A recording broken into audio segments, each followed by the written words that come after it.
Technology Limited, as the supply of the PPE kits would be paid upon KEMSA effecting the anticipated payment on completion of the procurement process, and are obliged. The Jubilee Party Vice Chairman says in the affidavit he was requested by Killing, then under the directorship of Wilbrod Gashoka, under Chinese national Xi Jinping, to guarantee payments to a Chinese firm trading as Entech Limited. However, Gashoka, when he appeared before the committee, he denied claims to have been involved in the tender as he had sold the company. He does not say who nominated her. So to say that that is not giving you contradictory information. The affidavit only stated that she was nominated. Okay. Actually, you said that she owns it, including everything. And I even asked you, do you know with the word without any beneficial ownership what it means? Even that you contradicted your own meaning against what you signed. Meanwhile, the Kenya Medical Supplies Authority KEMSA board has been overhauled. In a Gazette notice, President Uhuru Kenyatta revoked the appointment of Kembe Gitura as the KEMSA board chairman and appointed Mary Chao Mwadime to replace him. In the same Gazette notice, Health Cabinet Secretary Mutahi Kagwe appointed new KEMSA board members. They include Lawrence Wahome, Robert Nyarango, Terry Kiuge Ramadhani, and Lincoln Nyaga Kinywa. Suleiman Yeri, Channel 1 News. And some news coming from State House, where President Uhuru Kenyatta met today with the UN High Commissioner for Refugees, Filippo Grandi, in Nairobi to discuss the issues surrounding refugees and asylum seekers in the region, as well as receive a brief on the status of Kakuma and Dadaab refugee camps. Following the UN High Commissioner of Refugees meetings with the Cabinet Secretary, Dr. Fred Matiang'i, and Ambassador Rachel Omamo. This meeting comes in the wake of the government's communicated intention to work toward the closure of the refugee camps in Kenya. A joint team comprising officials from the government and the UN agency will therefore be formed to finalize and implement a roadmap on the next steps towards humane management of refugees in both camps. Kenya has announced that it plans to close the two camps by the 30th of June, the year 2022. Elsewhere, Health Cabinet Secretary Mutahi Kagwe will be giving us, we'll be having some reports from Health Cabinet Secretary Mutahi Kagwe on the status of COVID-19, as well as vaccines and immunization. But before we get there, let's now get some bad news, where the alleged third body of the missing Kitengela 4 has been recovered at Mathioya River, Murang'a County, stashed in a gunny bag. The body was recovered by sand harvesters. The discovery came a few hours after the body of another victim, Elijah Abuong, was identified at Murang'a County Government Mortuary. Abuong's body was also earlier recovered at the same vicinity before being taken to the mortuary. According to Francis Karanja, a sand harvester, they recovered the body early in the morning while harvesting sand. They then alerted the area chief, who requested them to remove the body from the riverbed. Sasa nikaenda nikakanyanga tu na mguu, nikasikia ni kweli kuna gunia. Kuigonga na mguu ikawa light, nikaishika na mkono, kuinua tu hivi nikaona miguu ya mwanadamu. Residents claim 5 bodies have been collected in the same spot in the last 1 year alone. The body was stashed into a gunny bag and tightly tied with a rope in the curve shape to fit in the bag. The body had clothes and jewelries on but had no shoes. According to eyewitnesses, the hands had been chopped off from the wrist. The body was discovered 50 meters from where the body of another victim of the missing Kitengela 4, Elijah Abuong, was found. Na sasa hatujui chenye kinaendelea eneo hili, kwa sababu huyo ni mtu wa 5 kutoka December. The smooth swash sounds of Mathioya River and thickets possibly provided an ideal dumping haven for their silence. The recovery of the 2 bodies has ignited mixed reactions on who possibly abducted the 4 and what reasons prompted their tormentors to kill them in cold blood. The body has been booked at Murang'a County Government Mortuary as an identified male person.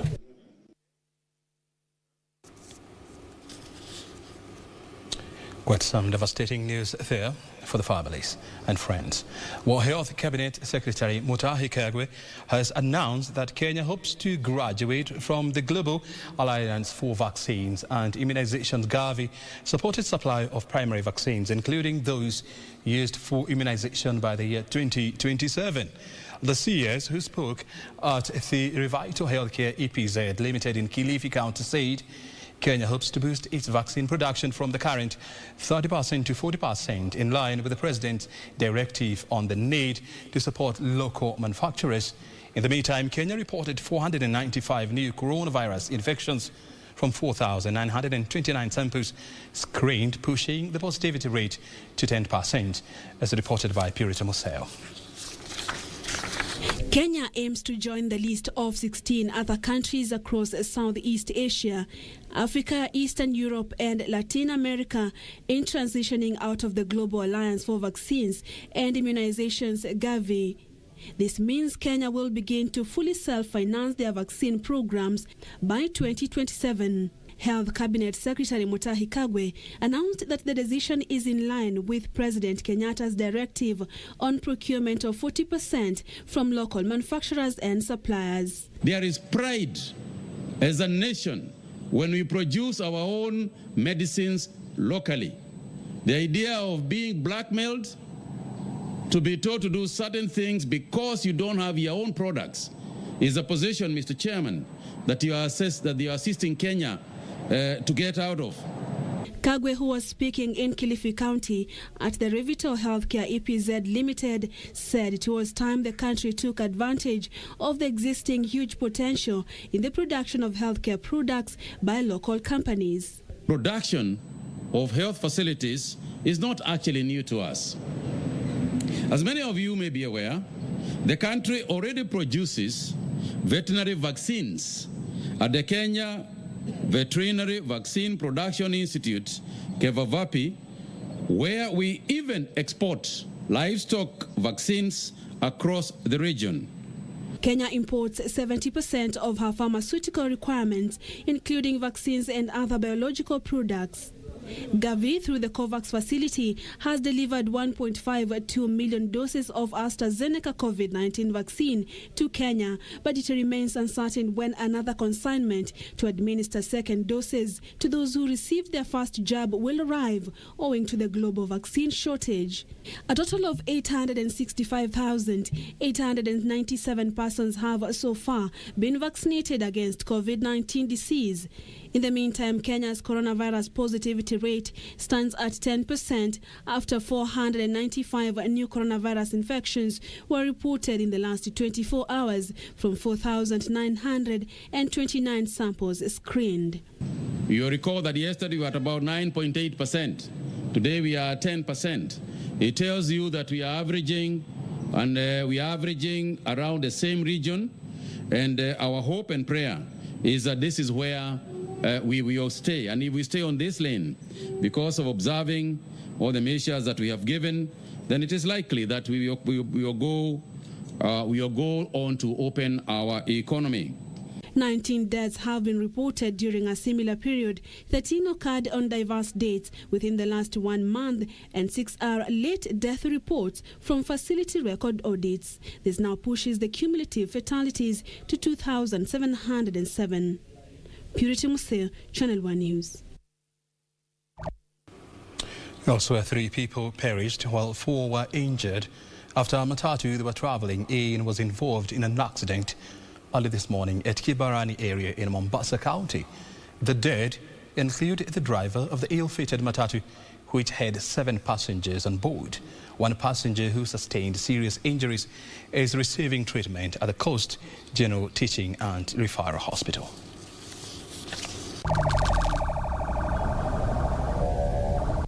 According to Coast General Traffic Commander Peter Minor, the 14-seater matatu was coming from Makupa heading to Changamwe and lost control at the Makupa Causeway Bridge. The public service vehicle then veered off the road and hit a canter truck that was moving in the opposite direction. Minor said they're investigating the cause of the accident. He has, however, cautioned drivers to be careful on the road and to avoid speeding. Kuna gari 14 seater PSV ilikuwa inatoka area Makupa ikielekea Changamwe. Kufika Makupa Causeway ikapoteza mwelekeo na ikavuka the other side of the road. Nimekutana na gari oncoming akanta, imegongana na tukapoteza watu watatu. Wenye wamejeruhiwa bado hatujadhibitisha ni wangapi, na pia cause of the accident is still under investigations. Daniel Odhiambo, the driver of the canter, together with his stunt boy, escaped unhurt, terming it as a miracle to be alive. Nikaona Nissan inatoka kwa flyover, inakuja kwangu. Nikijaribu kuhepa, ilikuwa inakuja speed singeweza, alafu nikaifikia. Kwa hivyo naweza sema Mungu amenijalia niko mzima na tandboy wangu, na kwa Kenya imefanyika, ningependa Wakenya waniombe kwa sababu niliona baharini hapa. Mimi nilijua naingia kwa hiyo baharini.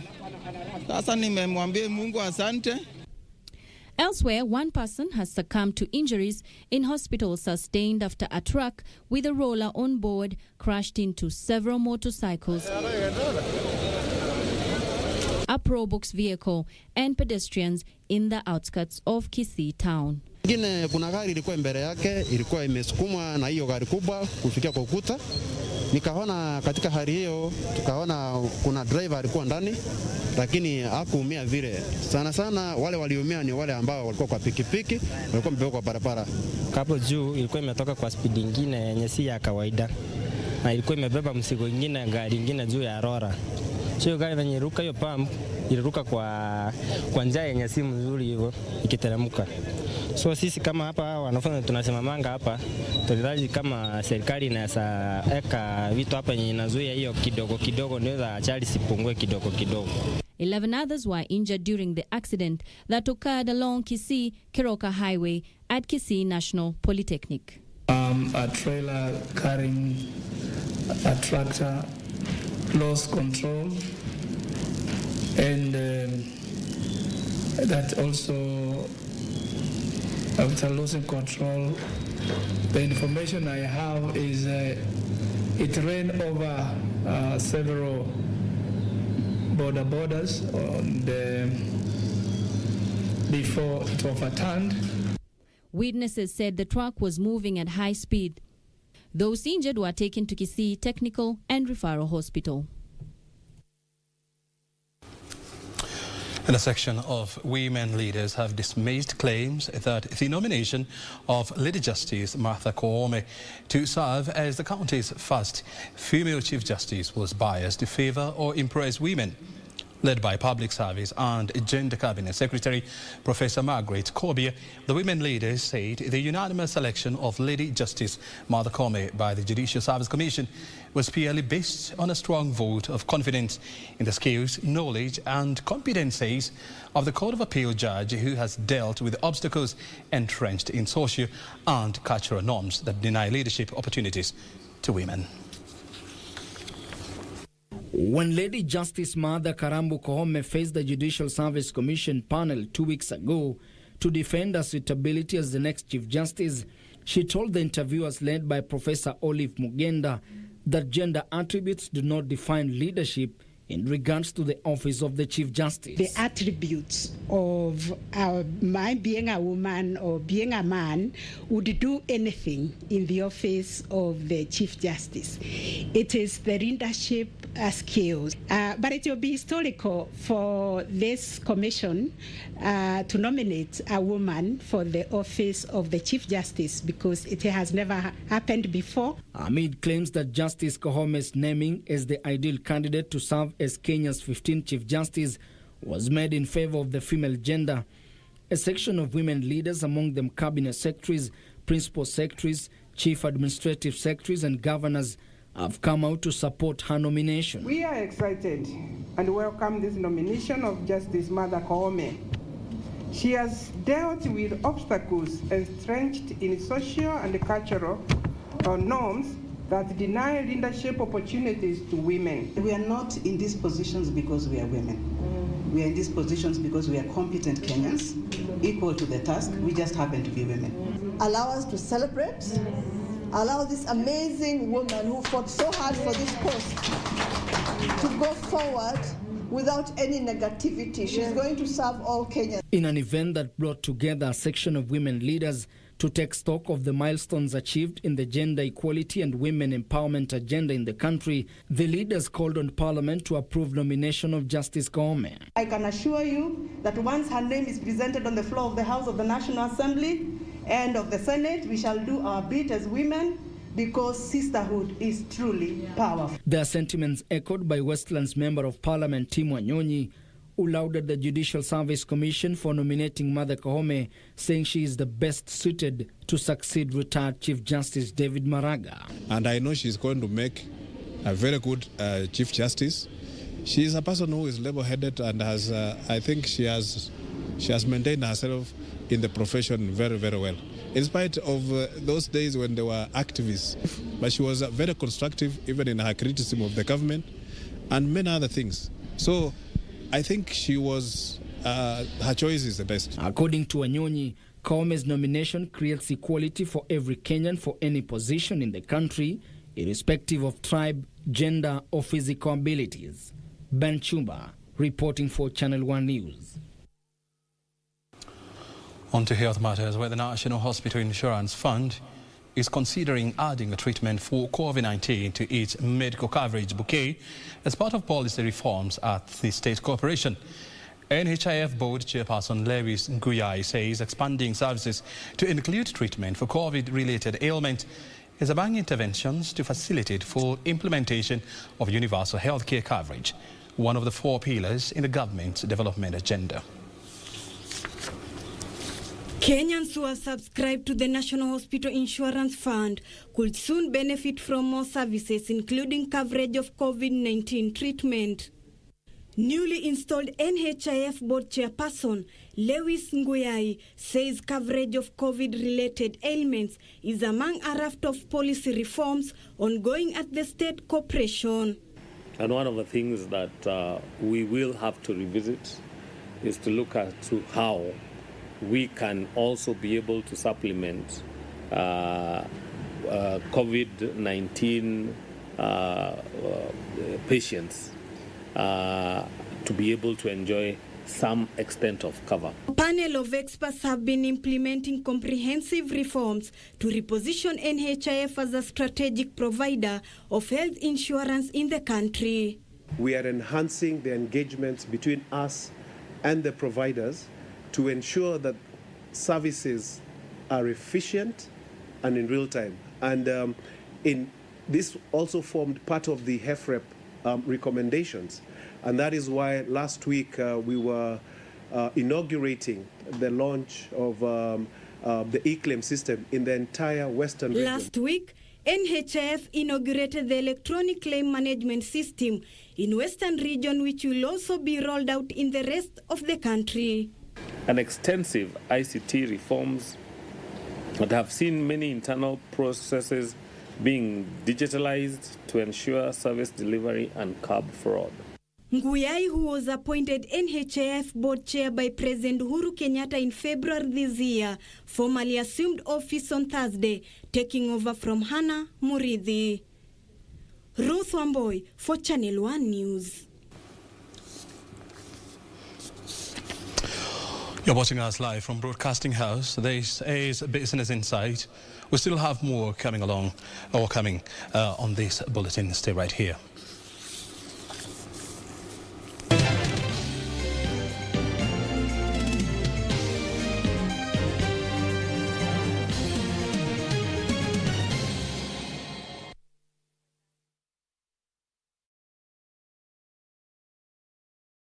Je, umeomoka? Kama hujaomoka kwenye treatment ndio mambo yote. Hapa tuko na fridge, kodi yake ni CM. Tuko na gas cooker, kodi yake ni CK. Tuko na TV, kodi yake ni TV. Tuko na simu aina ya Samsung ni SM, ama Oppo ni Oppo. My friend, mahali popote unanitizama, eka hizo kodi zake kisha utume kwa 4032353 4032353. Alafu utakuwa unaomoka na hizi bidhaa. Kumbuka kwenye Quickly ni bila bora zaidi kwa bei ya chini kwa chini. Next on. Are you serious? Salvador, it's a commitment I just can't throw away like this. Isn't it impractical to be here and there? Yes, it might be. But these are commitments I made before I started living here with you. You remember that, right? Now I know he doesn't like me. Why? He thinks I'm not his daughter. I didn't want to give you any more problems, Margaret. I asked Cesar for his help. And when he looked at that guy, it turned out he has a bad reputation. Good heavens. Please don't let that awful woman get in the way of Amaya and Max's love. Next on. Lakini kuna walimu wengine ambao hawana makini katika kazi zao. Wana kukumbusha kwa klasi wende na kulipa mshahara. Hata afadhali usiongee. Ile kikiti mwalimu na kitukie hiki. Kwa nini ukani mzuri? Hii matokeo angalia hii. Wako sawa?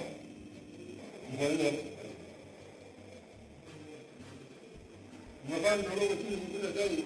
Unafanya hiyo kwa nini kwa hadi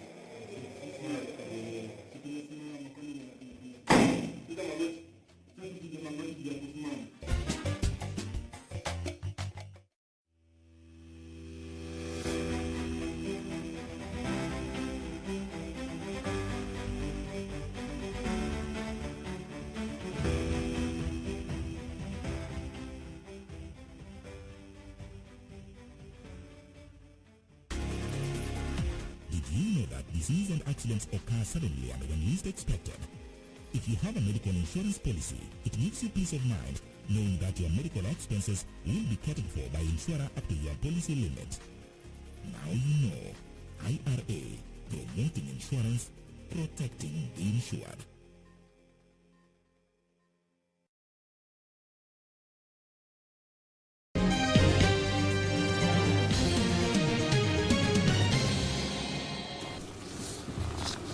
A taxi driver who operates within the Jomo Kenyatta International Airport has pleaded guilty to obtaining COVID-19 certificate for tourists illegally. Vincent Musioka appeared before Milimani Court Magistrate Francis Andani and was released on a cash bail of 10,000 shillings or serve 3 months in jail. The travel agent for the tourist is said to have contacted Mutuku to facilitate acquisition of the COVID-19 certificate. A taxi driver was charged at a Milimani court with impersonation in order to obtain COVID-19 test certificates for tourists. Vincent Nzola Mutuku appeared before Milimani Chief Magistrate Francis Andai and pleaded guilty to the charge that he committed on April 23rd this year at Amref Medical Center located at Wilson Airport in Nairobi. The charge sheet stated that Mutuku conspired jointly with others not before court to commit the offense in order to unlawfully obtain the documents for 5 Belarusian nationals. Mutuku is also accused of using the identification details of the tourists to get other people tested. The 37-year-old pleaded with the court for leniency, saying he was a first offender and a parent of 2 children, and his actions were only motivated by the need to provide for his family. Meanwhile, at the same court, 2 businessmen have been released on a 500,000 shillings bond, each after denying 12 counts of conspiracy to commit fraud contrary to Section 317 of the Penal Code. It is alleged that Shadapuri Ghanshyam and Philemon Morara pretended to be a director and external advocate of Global Apparels Kenya EPZ Limited and conspired with others not before court to defraud heirs of 2 deceased directors of the company. The 2 also faced charges of stealing, making a false document without authority, and altering false documents. The case will be heard on Monday next week.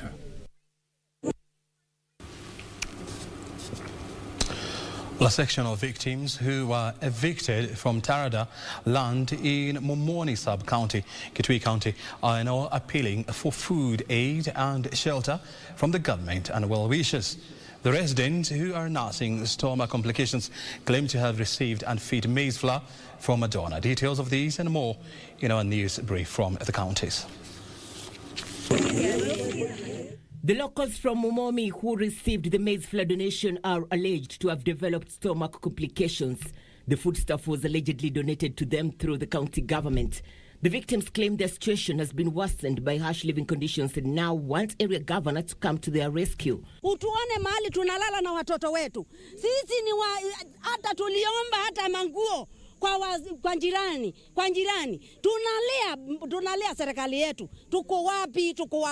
Jamani, tuko wapi serikali? Meanwhile, police in Teso North, Busia County have gunned down a suspected robber and launched a manhunt for accomplices who managed to escape. The gang broke into 3 electronic shops at the wee hours of Thursday and escaped with goods of unknown value. Vitu kadhaa imeibiwa. Na kwanza nataka pia kupongeza the business community. Also, police in Kisumu have impounded a lorry-faring bang with a street value of 1.5 million shillings. 2 suspects have also been arrested. So what is my urge to the transporters? They should not abuse that privilege given by the government to provide essential services, because Omena falls under food, and which is an essential service. And residents of Githunguchu village in KERICHO ward of Nyandarua County are set to breathe a sigh of relief after the county administration embarked in the construction of a 12-kilometer trench meant to ward off marauding hippos from invading their farms. The hippos stray from the nearby Lake Olbolosat and have for years wreaked havoc in the area by destroying crops. Zinakuja kwa mashamba, zinakula chakula, tunapanda hatuvuni. Kazi yetu tu inakuwa ni kazi ya kimzunguko tu.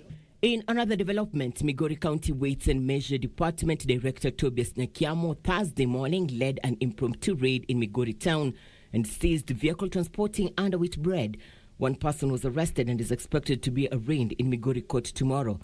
The lorry had around 770 loaves, which we took a random sample of 56 loaves.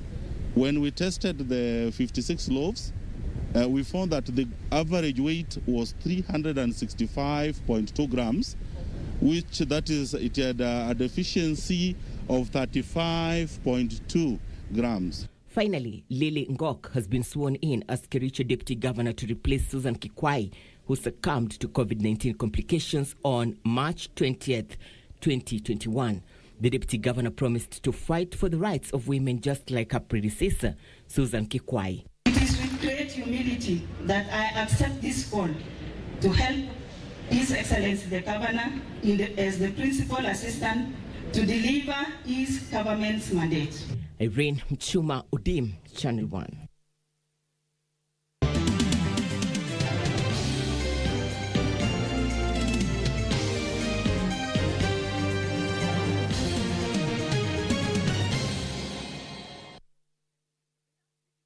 Well, time now for business news. And county government should tap the capital market to raise long-term capital to finance key development projects. Capital Markets Authority Policy and Market Development Director Luke Ombara says counties have a 1.1 trillion shillings infrastructure funding gap, and only 4 counties have so far shown interest in floating infrastructure bonds. In Kisumu are 4 counties that have undergone a credit rating assessment in readiness to float county treasury bonds. An assessment by the Capital Markets Authority shows that the 47 counties have a combined infrastructure funding gap of 1.1 trillion shillings. The Capital Markets Authority is urging county governments to issue county papers to finance their long-term infrastructure projects. And we've looked at their county integrated strategic plans. For 5 years, that's 2018 to 2023. And if you add all the development needs by counties, it's translating to 1.1 trillion Kenya shillings. He says devolved units should take advantage of the new regulations by the National Treasury that allows counties to borrow up to 20% of their annual revenue collections. The Capital Markets Authority has reported increased appetite for green bonds as more investors target sustainable and viable options away from the corporate bonds. Because we know that a number of fund managers, for example, removed the asset class called corporate bonds in their investment policy because they said they don't want to do anything. They don't want anything to do with it. But to create some kind of interest, we saw green bonds as an option that would be attractive, and it seems to be very successful. CMA's Q1 soundness report indicates that there was low volatility in the first 3 months of this year, as NSE-listed companies recorded no major changes in share prices. Liquidity remained low in the NSE, but relatively lower than that of Q2 of 2020. However, there was a slight reduction in aggregate foreign investor contribution to turnover, with a slight increase in domestic investor participation in secondary trading. Benson Duopa reporting for Channel 1 Business. Verbal endorsement and your connections might not suffice to land you your dream job. This follows a trend by employers to invest in digital tools to enhance their job recruitment processes and onboard the right personnel. Most of the tech firms had an upper advantage because they had already put forward resources which could have really helped them to be able to mitigate the situation as it was. So 80% of tech firms were able to embrace the work from home situation quite really fast. But I think also on the other end, small and medium firms and enterprises were really much affected because they didn't have that work from home program before. And then they had to really put forward a lot of resources. Online jobs platform Brighter Monday Kenya says a majority of micro and medium-sized enterprises rarely invest in an efficient process to hire right talent and skills for specific positions, even though they represent about 90% of businesses. And for us, we provide technology, which is the application tracking system, that helps the employer objectively make decisions. Now, they're not making decisions based on you've been in this industry, but you have the ability and you have the knowledge to deliver. And that's why we're moving people from industry one, which is mostly affected, to another industry that is good talent that employers need to consume. And it's with that we talk to especially micro, small, medium enterprises. Brighter Monday Kenya Human Resource Manager Boniface Kimani advises businesses to be more strategic in talent recruitment and management by reviewing human resource policies and processes to redefine recruitment, working conditions, and employee experiences. So we've seen emerging skills and during the COVID period, which are required by the job market, which include artificial intelligence. So technology has always been an enabler to help organizations meet their goals. So there's an increased demand in artificial intelligence or algorithms that helps to predict behavior and propose better solutions. Currently, 85% of Kenyans are accessing the internet on their devices, with the latest research from Brighter Monday indicating that digital labor tools not only enhance hiring processes, managing and retaining and developing employees in the workplace. As such, businesses have been urged to leverage on digital tools and data to thrive in more complex and challenging business environments. The research indicates that there is a talent mismatch, and with an increase in remote working, innovation will play a major role in businesses preparing for a dynamic job market. Working from home for most of us was really a necessity and really not a matter of priorities. Reason being the fact that COVID came, it hit us. Regina Manyara reporting for Channel 1 Business. Government should renegotiate its loans to reduce the debt burden, streamline government agencies, and conduct rigorous evaluation of projects in order to relieve funding pressure for the next budget. Tax experts from Ernst & Young also say creating a predictable tax regime would support economic growth. In 42 days, the National Treasury Cabinet Secretary is expected to table a 3 trillion shillings budget for the next financial year in the National Assembly. The draft document indicates that the budget would be 300 billion shillings more than the 2.7 trillion shillings tabled in June last year. Tax experts at Ernst & Young say this could be due to the COVID-19 crisis, ongoing capital-intensive projects, the upcoming general elections, as well as servicing of debts estimated to cross the 1 trillion shillings mark. Ernst & Young tax experts project that funding the budget could be a challenge. But still, there's an increase of recurrent expenditure.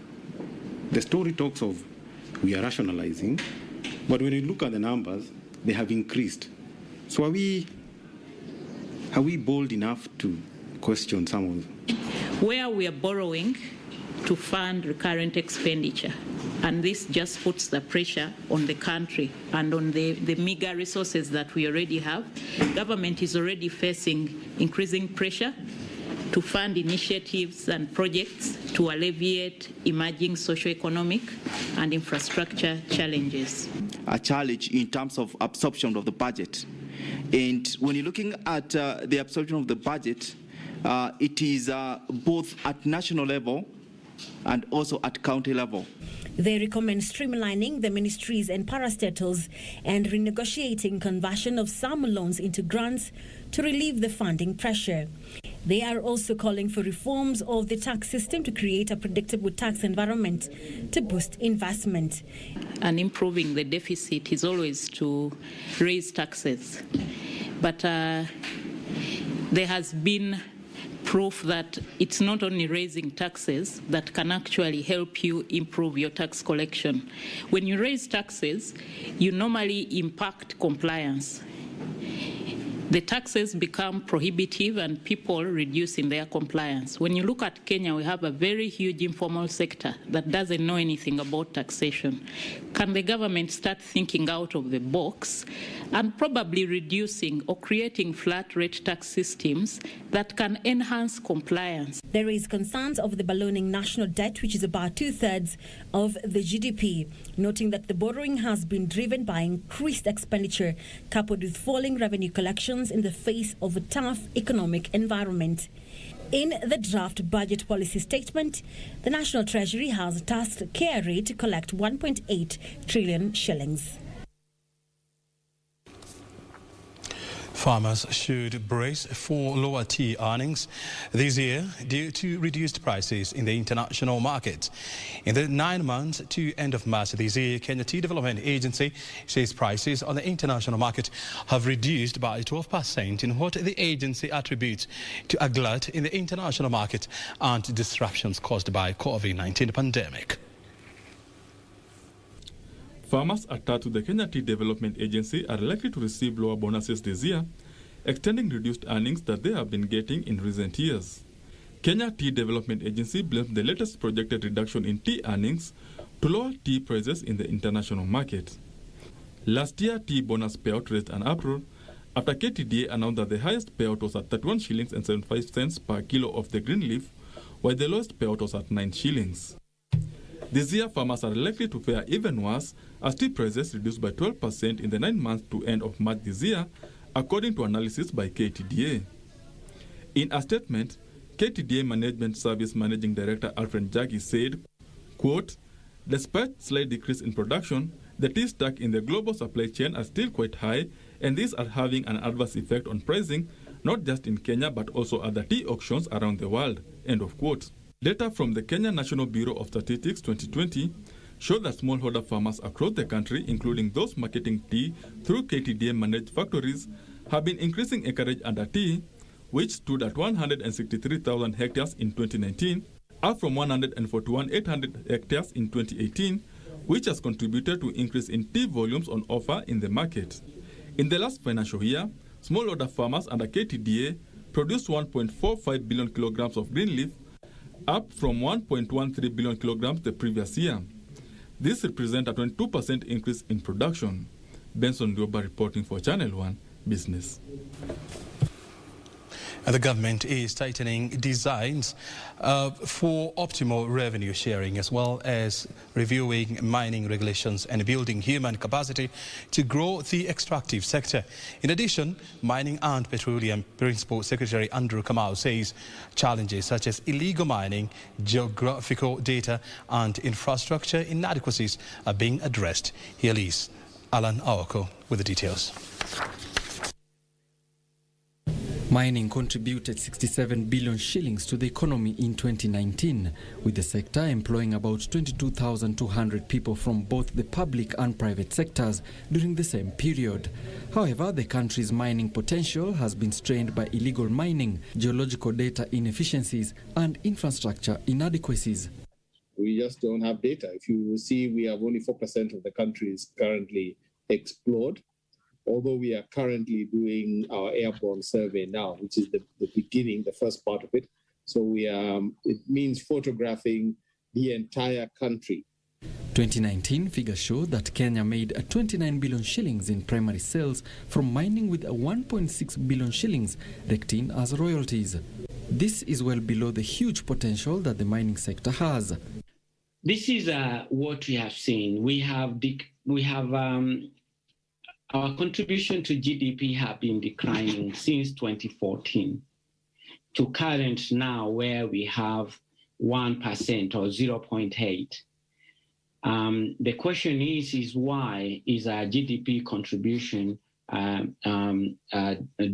Speaking during a webinar on mapping and assessing the potential on the Kenyan extractives industry, Mining and Petroleum Principal Secretary Andrew Kamau said the government is tightening designs for fiscal regimes to allow for optimal revenue sharing, reviewing regulations and building human capacity to grow the sector. We need to find out, where are we taxing at the right place? Where is value added going to be put in place? And why is the smuggling going on? This is a question we need to find out for miners. And also, we need to find out who is buying this gold, why are they buying it, where is this revenue going? Gold, iron ore, talc, soda ash, rare earth minerals and gemstones are some of the minerals found in Kenya. Alan Aoko, Channel on Business. Google is strengthening development of mobile and cloud software product skills in Kenya and 16 other African countries by offering 40,000 scholarships. Google plans to offer new developer scholarships for Android, web and Google Cloud skills development at beginners and intermediate level that would see top students receiving Android or cloud development certification. Google launched the first virtual class of its Startup Accelerator Africa last year due to the COVID-19 pandemic. This was the first all-online iteration of Google's Accelerator program for Africa and saw 20 startups from 7 countries undergo a 12-week virtual journey to redefine their offering. While being mentored and attending workshops, Google has announced 3-week application window for the 6th cohort of Google's for Startups Accelerator program, targeting 17 countries, among them Kenya. Beneficiaries will receive support enabling them to scale through the initial infancy stages from products development to commercialization. According to the Africa Internet Economy 2020 report, Africa Internet Economy is poised to boost the continent's economy by 5.25% in the next 5 years, which is projected to contribute $712 billion to Africa GDP by the year 2050. And farmers are set to benefit from a 650 million shillings European Union funded training program in the horticultural subsector in Kenya, focusing on good agricultural practices, compliance with standards and market requirements. According to Agricultural Research Principal Secretary Professor Hamadi Boga, the program would go a long way in restoring the competitiveness of Kenya's exports market. Horticultural exports to the European Union accounted for over 50% of the total exports in 2020 and over 70% in income value. However, quality of production has declined and in turn reduced Kenya's competitiveness in the horticultural export market at a time when the subsector is faced with increased competition from other countries. To correct this, an EU program dubbed New Export Trade plans to invest 650 million shillings in the Kenyan horticultural subsector with the aim of ensuring Kenya's horticultural exports meet standards in target markets. In particular, I would like to welcome the engagement between the public and private sectors in Kenyan horticultural value chains, an engagement that is geared towards collectively addressing the various emerging bottlenecks. It is also encouraging to note that the priorities of Next Kenya program have been informed by a detailed consultation process with key stakeholders from both private and public sectors. The new export trade program targets the entire horticulture value chain with specific focus on micro, small and medium enterprises and the private and public services. Presents a real good opportunity for diversification of farm produce as well as increasing income for farmers. Of course, we have to support them through good agricultural practices so that they can understand the requirements of the EU market, and especially support them around the issue of minimum residue levels for pesticides, which is a big problem. And in the past, as I have been here, I've seen a number of interceptions, mainly in coffee, or in some horticultural produce, and where traceability of the produce is very important, because then HCD or AFA, through one of its directorate, is able to trace backwards to see where the challenges are. Even though the program focuses on, among others, good agricultural practices, compliance with standards, access to markets, market intelligence, access to finance and business skills, experts are calling for creation of an all-inclusive platform to tackle challenges in the industry.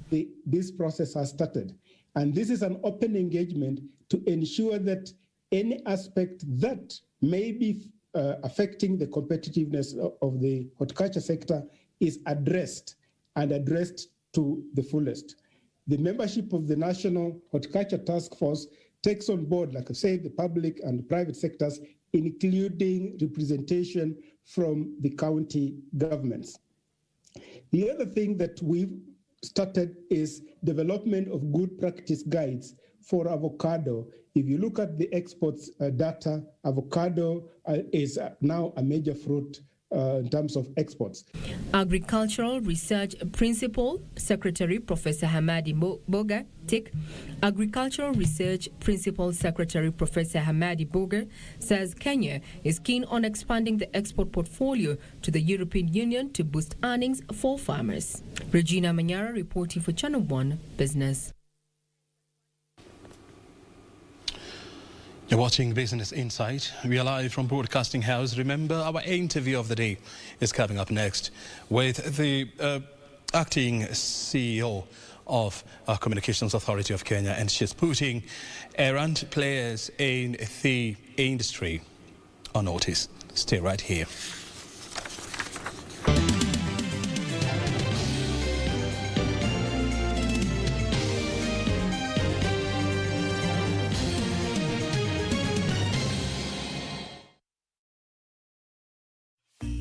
Siri za maisha. Siri ya kwanza ya maisha ni kujifunza kusamehe. Ya pili ni kujituma. Ya tatu ni kujifunza. Ya nne kukubali mabadiliko. Ya tano kuweka akiba. 6 kutokufa moyo. Na 7 kumtendea mwenzako jinsi ungependa akutendee wewe. Ili kupata skiza tune ya siri za maisha, bonyeza *811 *397 hash. Bonyeza *811 *397 hash. Je, umeomoka? Kama hujaomoka kwenye Quickly ndio mambo yote. Hata tuko na fridge, kodi yake ni CM. Tuko na gas cooker, kodi yake ni CK. Tuko na TV, kodi yake ni TV. Tuko na simu aina ya Samsung ni SM, ama Oppo ni Oppo. My friend, mahali popote unanitizama, eka hizo kodi zake kisha utume kwa 4032353 4032353. Alafu utakuwa unaomoka na hizi bidhaa. Kumbuka, kwenye Quickly ni la bora zaidi kwa bei.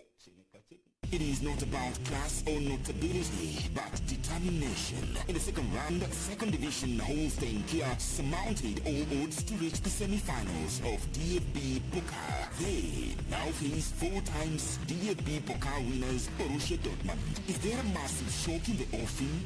This is a tie to behold at Signal Iduna Park on Saturday, the 1st of May 2021 at 9:30 p.m. Live and exclusive on KBC Channel 1, your true sports partner. Next on. Aweka yako nini asa? Kabla unipe mjuchi, mcheo wako anashona kaya. Basi ukimwona waona kaya na wanambilika. Unakwenda paka kwa mke wangu wewe. Kufanya nini? Mzee kufanya nini wewe? Sitamani yangu. Ninamuona na mbona tunisimu kalamu na karatasi kiseme hivi. Wewe hata ni hiyo tatu. Hiyo tatu ya nani babu? On the next episode of Ashoka. By pretending to be Queen Madarasa Maharaj, you have turned out into a coward just like them. I have greed and passion like running in my veins. I will take revenge. No! I'm not a disgrace on the Mauryaans, nor will I ever be one, because I'm not a Mauryan at all. Yes, I'm different. I belong to the great dynasty which Alexander the Great was a ruler of. Has become your habit to interfere in every good deed, Ashok. No, Father. I've taken the responsibility of driving away the bad from the good. What exactly are you talking about? I'm sure you will not believe in me, Father.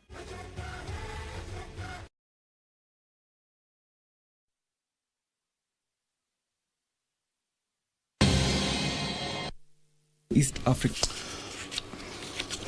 Elsewhere, 48% of businesses in the East African community saw their revenue shrink by up to 75% as a result of the adverse impact of the COVID-19 pandemic. This is according to the latest study by the East African Business Council, EABC, and the African Economic Research Consortium, which indicates that 36% of the affected businesses resorted to reducing their staff numbers. African Business Council, EABC, the COVID-19 pandemic led to massive disruptions with the manufacturing, tourism and hospitality as well as agriculture being the most affected across the 6 member states.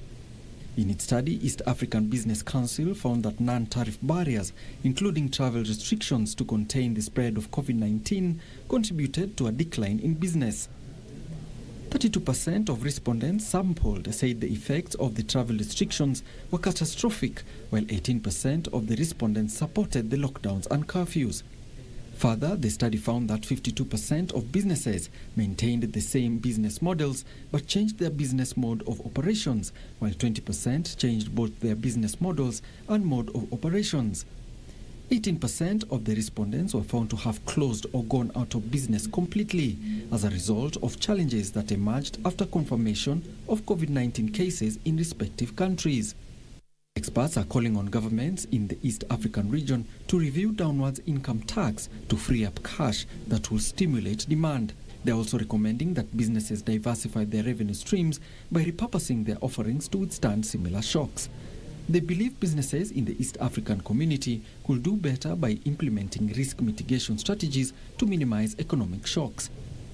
Alan Auko, Channel 1 Business. The Communications Authority of Kenya is keenly monitoring content being aired by broadcasters and its policing role aimed at ensuring that licensees adhere to the programming code.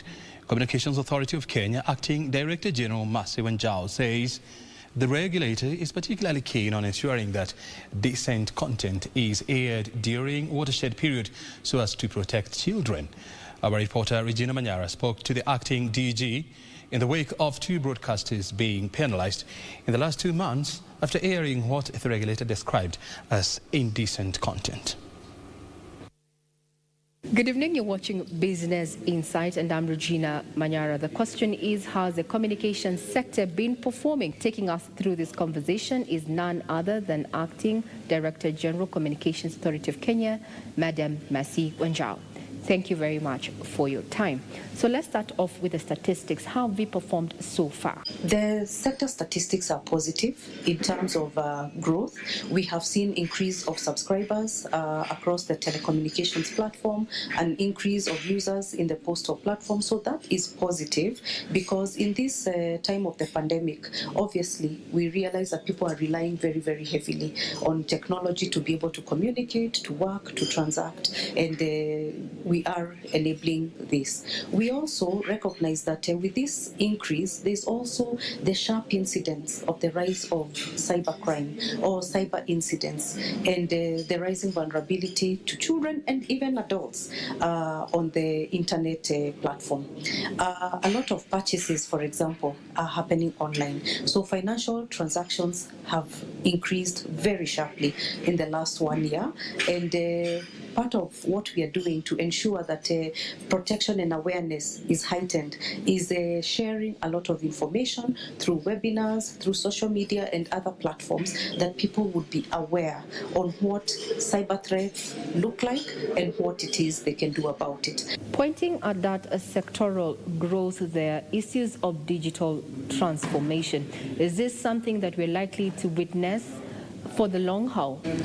So we do recognize that in the time of the pandemic, there's a heavy reliance on technology as an enabler, whether it's for business, whether it's for education or communication. And as a result, those populations in this country that do not have access to Signal or other platforms are really, really excluded. In order to bridge that gap, the Communications Authority of Kenya is working at an enhanced rate towards the implementation of products or projects under the Universal Service Fund. And part of this is the Phase 2 voice connectivity, which we are currently at an advanced stage of mobilization, which will ensure that areas that do not have access to network will begin to experience that transformation that Signal and the other enablers can bring within those communities.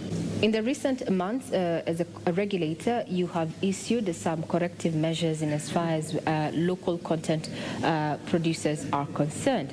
Maybe you can give us a brief. Over the last 20 years, we all have witnessed the growth of the broadcasting industry, where we started off with one channel, and now we have over 100 channels covering different niches, different genres that address the various audiences we have in this country.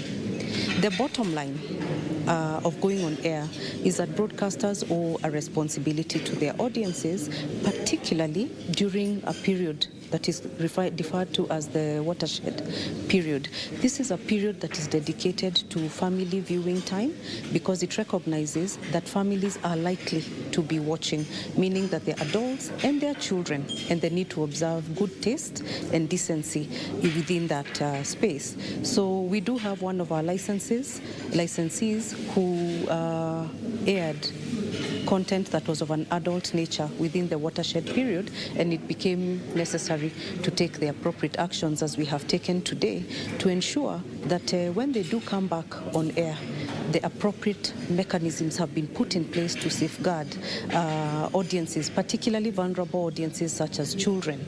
And we also have required that they, as part of the corrective action, they will air content that is aimed at desensitizing any children who may have been exposed to that programming as part of the corrective measures.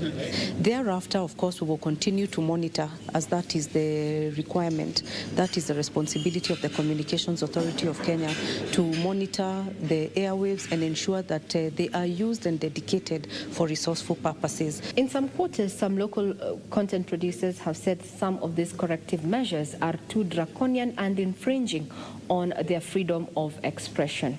As a regulator, is this so? Yes, with regard to the broadcasting mandate, we do have the requisite tools to take charge of that area.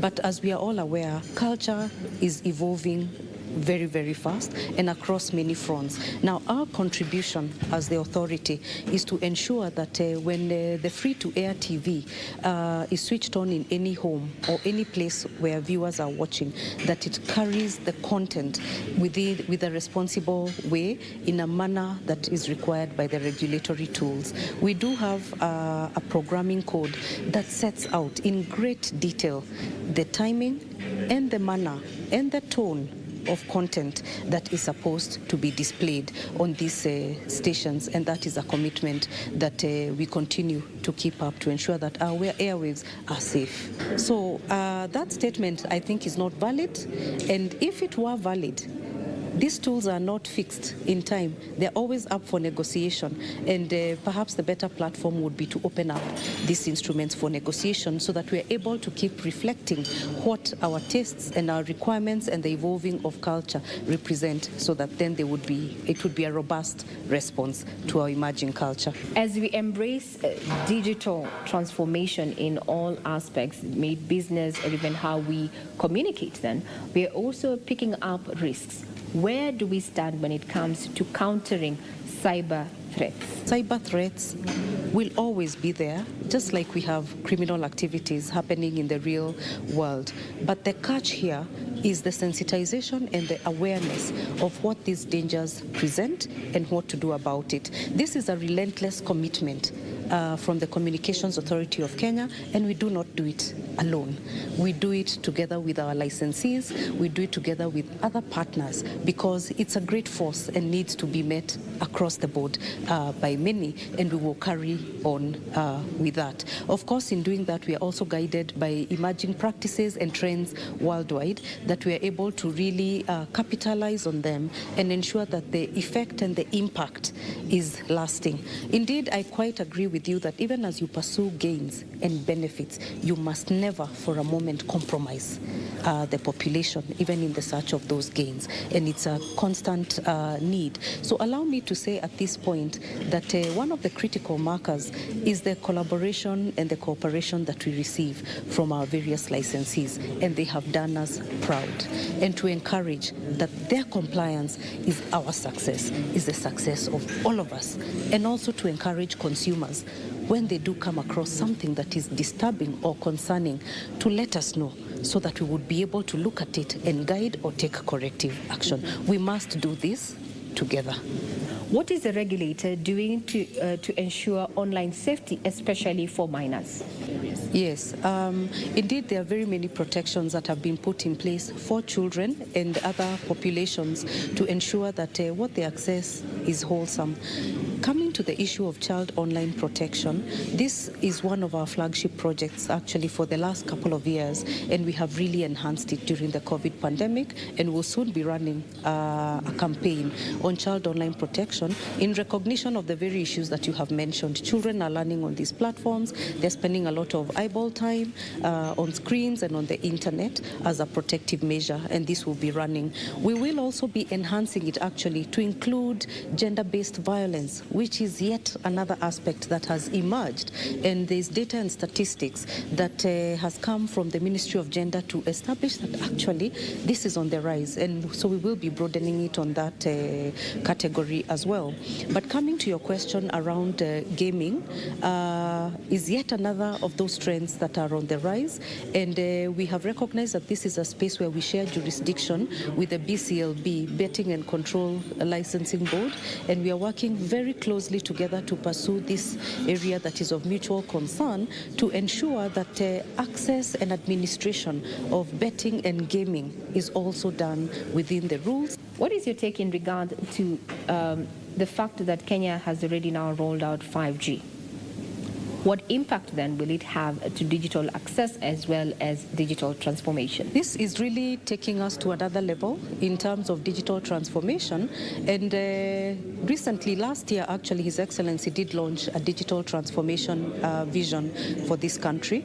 We are seeing a lot of public service delivery shifting to the online platform, starting, for example, with the communication of exam results is done online, payment of taxes is now done online. We are now getting used to the idea that you can begin to pay your bills and to monitor your various other affairs online. So this is a trend that is happening towards digital transformation, and this is a global trend. So with the adoption of new technologies like 5G, what this will do is to increase speeds, to increase clarity and provide a new offering, better quality offering. And as we do that, we also seek to bridge the gap in the areas where there is no signal, so that at the end of the day, we ensure that no one is left behind as we take that voyage, let me call it a voyage, towards digital transformation, because the benefits are numerous. Creation of jobs, availing of opportunities that are out of boundary, and this is something we must pursue as a young country with a young population, with with great leadership in technology. This is an opportunity that we really would like to seize. Highlighting the issue of competition, especially within the telecommunications sector, how do we compare? How does the competition look? Competition is an organic event, and it keeps changing from time to time. In this time where we have seen quite a number of businesses depressed and people off work, you note from the statistics and the emerging trends I have shared, there's been an element of growth, and we encourage this. And the role of the Communications Authority of Kenya is to backstop and watch the trends and put in the necessary corrective action where it seems to be going off. But we are happy to report that even in this time, the trends are positive, and we are watching and we are monitoring, and we'll come back, because at the end of the day, we owe our responsibility back to the public to give feedback on what corrective action we are taking. What does the future portend for matters of telecommunications post-COVID? I think Kenya will never be the same again. Fortunately for us, in recognition of the African continent, we were well placed to deal with the COVID realities. Our penetration in terms of statistics across the board, whether it be broadcasting, radio or TV, or the postal and courier industry, were positive, and they have continued to grow. This has meant that actually our way of life has changed in more ways than one. And it will only take time for us to reflect back and see that indeed we have really moved. So the challenge for us is that even as we embrace this new way of life, that we would embrace it in a way that is wholesome, a way that is inclusive, and a way that puts appropriate safeguards for populations that are vulnerable. Parting shot, Madam DG? As a parting shot is to indicate to consumers overall that we have your back, and we are doing what needs to be done in this time. As far as a provision of universal service and closing the gaps for those who do not have the service, this is the commitment that we must carry on and bridge the gap. In this season, only technology really can bridge some of these gaps, particularly when it comes to public service delivery or even education to the young populations. So on that, we carry on in order so that we can narrow these gaps or even eliminate them. Going on the other side, on aspects of consumer protection, particularly safeguarding for vulnerable groups, we carry on with some of our flagship projects, the child online protection, the gender-based violence aspects that we are also taking on board to ensure that awareness is heightened, and that even as we put these platforms in place, that they are platforms that will deliver good, that they will deliver value, and we are able to minimize as best as is possible on the unintended consequences that would present. There you have it. We have been speaking to the acting Director General Communications Authority of Kenya, Madam Mercy Wanjau. The regulator assures that it is going to continue performing its mandate in this regard to make online safety a priority. I'm Regina Manyara. You've been watching Business Insight.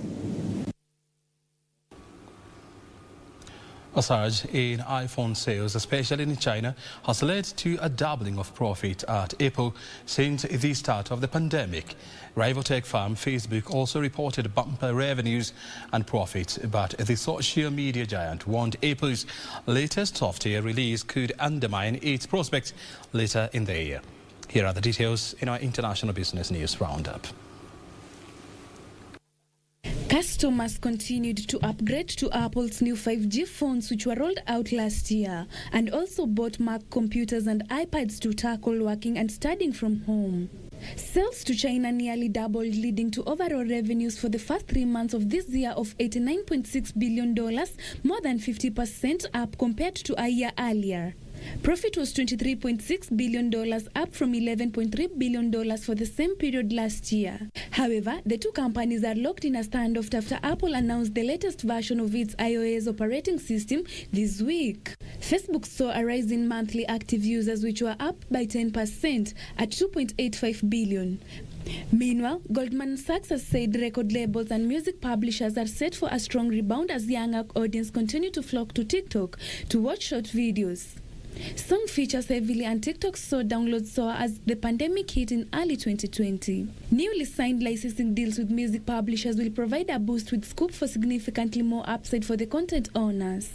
Goldman Sachs see music industry revenue rising by 21% this year as live performances resume after the pandemic. The streaming surge on Spotify and other music platforms is also set to continue. Finally, China will be more willing to participate in global trade reforms if it does not feel being targeted by other countries, according to the World Trade Organization chief. Anxious about China's powerful state-owned enterprises, the United States, European Union and Japan are pushing for curbs on industrial subsidies. They say this will distort the global economy. However, their proposals need to be unanimously approved by 164 members of the World Trade Organization. China has said it will be more ready to discuss industrial subsidies if talks are also extended to agricultural subsidies prevalent in the West. The global agricultural subsidies were around $1 trillion per year and could reach $2 trillion by 2030. Terry Njenga, Channel 1 Business.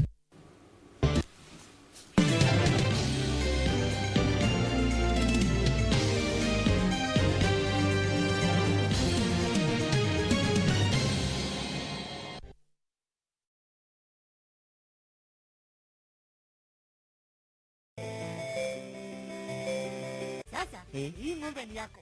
Asante. Hii ng'ombe itatoa maziwa mengi kabisa. Sasa shida ya school fees imeisha. Jen, chukua hii. Hebu nikuulize, hii maneno nasikia ya bima ya elimu inaweza kuwa namna gani mtu anachukua process ya kuchukua insurance cover yote? Ni rahisi. Hata niko na cover ya gari yangu. Kwanza unajaza proposal form kama hii na uijaze wewe mwenyewe, na kama haujui kusoma uijaze na mtu unayemwamini. Hakikisha ile majibu umepatiana ni sahihi na ni ya kweli. Pia thibitisha insurance cover imeangalia maslahi yako, na usiwahi sign proposal form ambayo haijaandikwa kitu chochote. Pia ukumbuke kujitolea fotokopi yako. Sasa wacha nianze hiyo process. By the way, ukisubmit hiyo proposal form, uhakikishe umepatiwa policy document.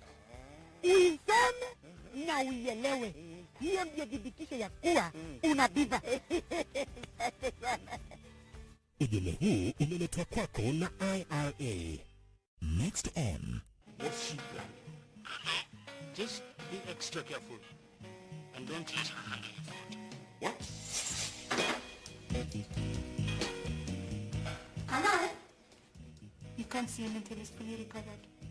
Hey, please get out of here. So this is what you guys discussed. Glenn, we are not done. Yes, ma'am. Just the beginning.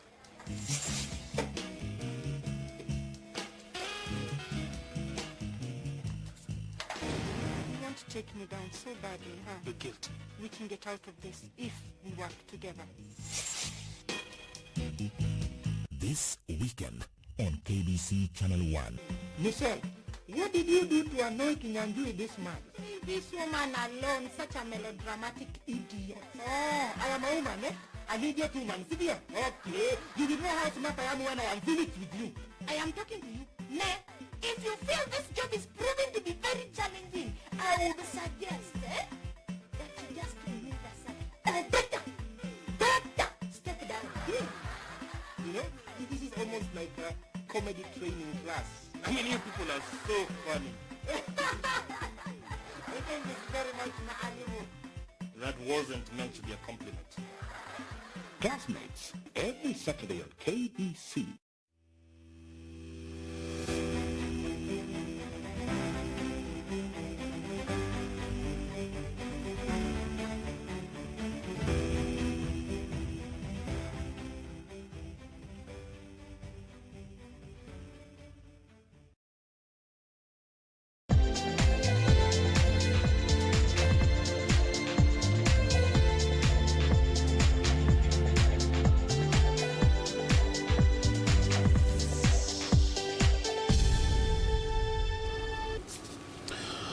Well, time now for sport, and competitors will have daily COVID-19 tests at the Summer's Olympic and Paralympic Games in Tokyo, Japan, to minimize the risk of undetected positive cases. Any athlete who intentionally refuses to take a test will be sent home. The Olympics are due to begin on 23rd of July, with the Paralympics set to start on 24th of August this year. Competitors will have daily COVID-19 tests at the 2020 Tokyo Olympic Games. They will also need to wear face masks except when they are eating, drinking, sleeping, training or competing. Those traveling from outside Japan will be given a phone with apps for health reporting and contact tracing. There will be no international fans, but a decision on whether local fans can attend the games will be made in June. There is no requirement for athletes to be vaccinated, but they will need to undergo a 3-day quarantine on arrival. People traveling from outside Japan will have to take 2 tests before flying. No participants can use public transport and will instead use dedicated games vehicles. Passengers in the vehicles must refrain from conversations. Those at the games can eat only in catering facilities at on-site venues, restaurants, at their accommodation or in their rooms. Any athletes who intentionally refuses to take a test will be sent home. The Olympics are due to begin on 23rd July, with the Paralympics set to start on 24th August. Still on sports, where already qualified Pyramids AFC of Egypt ended their African Confederation Cup group stage campaign with a 1-0 home victory over Tanzanians Namungo last night. Winger Ibrahim Adel scored what proved to be the winner 3 minutes past the hour mark. And it squirms underneath the goalkeeper. Last year's runners-up Pyramids FC of Egypt finished the Group D campaign second on 12 points after beating Tanzanian visitors Namungo 1-0. Youngster Ibrahim Adel scored the game's long goal after 65 minutes, making use of Ibrahim Hassan pass, following a superb 3-man move as Pyramids continued their recent improvement. Just to give you a basic understanding of how things are. Oh, it's a lovely 1-2. That is fantastic, and it's in the back of the net. Absolutely sublime football played there. That was just a dream. Adel finishes what was spectacular. They played a beautiful, sumptuous 1-2. The match was a dead rubber as Pyramids had already secured qualification to the knockout stage after beating Zambia's Nkana 1-0 away from home last week. Moroccan giants Raja finished the mini-league stage with perfect record, having their 6th victory in as many matches as they defeated Zambia's Nkana 2-0 in Casablanca. Lays it off to his teammates, chance to shoot here, and the opening goal goes the way of Raja Casablanca. And what a finish it is, lashed into the top corner to teammate, and there is the header. The second for Raja late in this first half, and it's Waila Sadawi. Mohamed Rida whipping in the cross. Nkana finished the group third on 6 points, while Namungo trailed the pack pointless and without even scoring in the campaign. Frederick Muki for Channel 1 Sports. The the UEFA Europa League resumes tonight with first 2 legs semi-final matches. 2017 champions Manchester United host Roma at Old Trafford, while Arsenal will be reunited with former manager Unai Emery as the Gunners travel to Villarreal. Last night, Manchester City pulled off a brilliant comeback to take control of the UEFA Champions League semi-final 2 against Paris Saint-Germain with a 2-1 win in the first final leg in Paris. Instructed his players, enjoy. Manchester City pulled off a brilliant comeback to take control of the Champions League semi-final tie against 10-man Paris Saint-Germain with a 2-1 win in the first leg in Paris. PSG took an early lead through captain Marquinhos before City produced a brilliant second-half performance. Elsewhere, the UEFA Europa League resumes tonight with 2 first-leg semi-final matches. Serie Europa League winner Unai Emery welcomes Old Foes Arsenal for the first leg of Villarreal's Europa League semi-final clash. Villarreal defeated Dinamo Zagreb 3-1 on aggregate to advance to the final four, whereas the Gunners swept aside Slavia Prague 5-1 over 2 legs. Vicente Iborra is the only absentee for the Spanish side, while Mikel Arteta has a fully fit squad. The Gunners are relying on the tournament success to save a sorry season.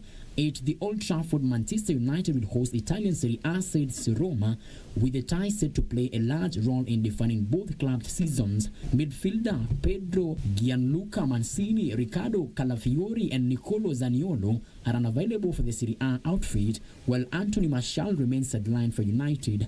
It's a game, it's a special game, it's a semi-final, and then added on top playing against United, and obviously being in Rome for the past nearly 2 years, I think I know the importance of bringing home a trophy because it's been far too long. So there are so many ingredients for this that I don't think there will be a bigger game to be a part of, and no, I'm just thankful that I'm now fit and I'm able to contribute because the whole squad needs every player.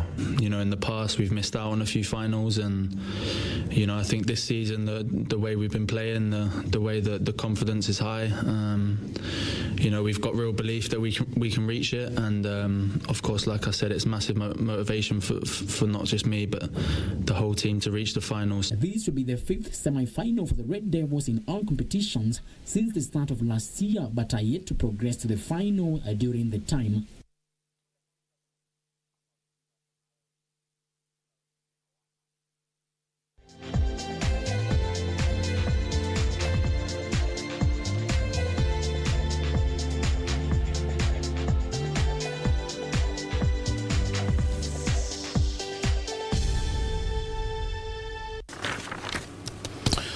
At that point, we come to the end of Business Inside for today. Thank you so very much indeed for your time. Remember, Inside Government is coming up next. We are talking to Chief Engineer at Materials Testing and Research Division at the Ministry of Transport and Infrastructure. And the question is, are we assured of the quality and safety of the roads that we are constructing in this country? That is a question that the Chief Engineer will be responding to, plus more. Thank you for your time. Have a good night. Bye for now.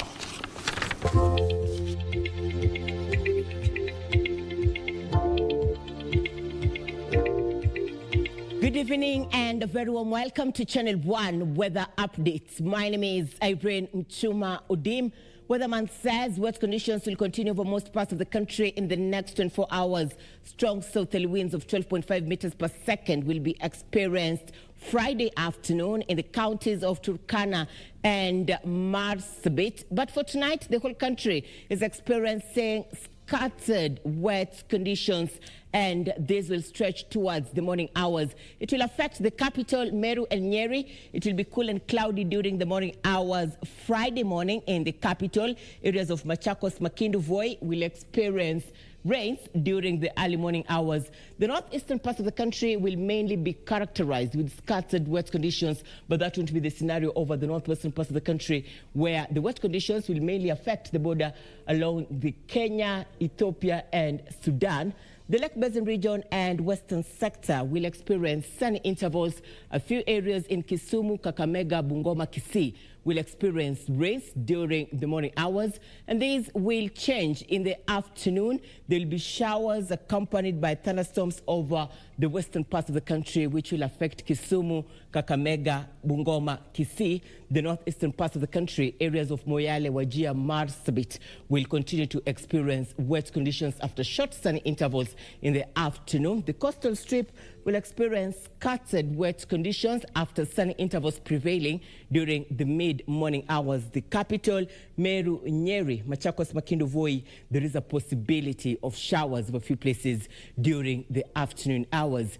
The highest temperatures across the country will be experienced in Mandera, Garissa, and Lodwar at 37 degrees Celsius. The capital will Friday experience highs of 24 degrees Celsius. Let's now cross the borders and have a look at the international forecast. Good night. See you tomorrow. God willing.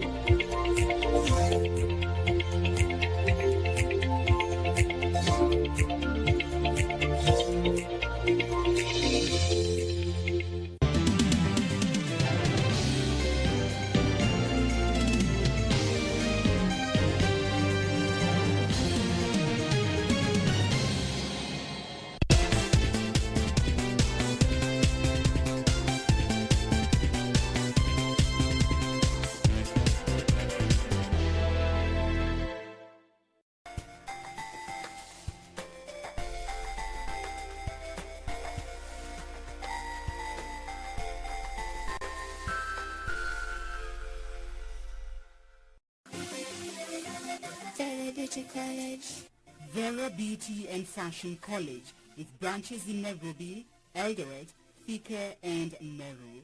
Did you know that we are a TVET-approved institution? We offer courses in fashion design, interior design and soft furnishing, event decoration, flower arrangement, event planning, hairdressing, barbering and dreadlocks, beauty therapy, makeup, nail technology, spa massages, teaching skills, TOT, solo business management, and many more. Register now and visit our website on www.verabeautycollege.com. You can also call on 0725-923-550 Nairobi branch, 0728-087-689 Eldoret branch, 0722-227428 Thika branch, 0725-000-706 Meru branch. Vera Beauty and Fashion College, a TVET-approved institution.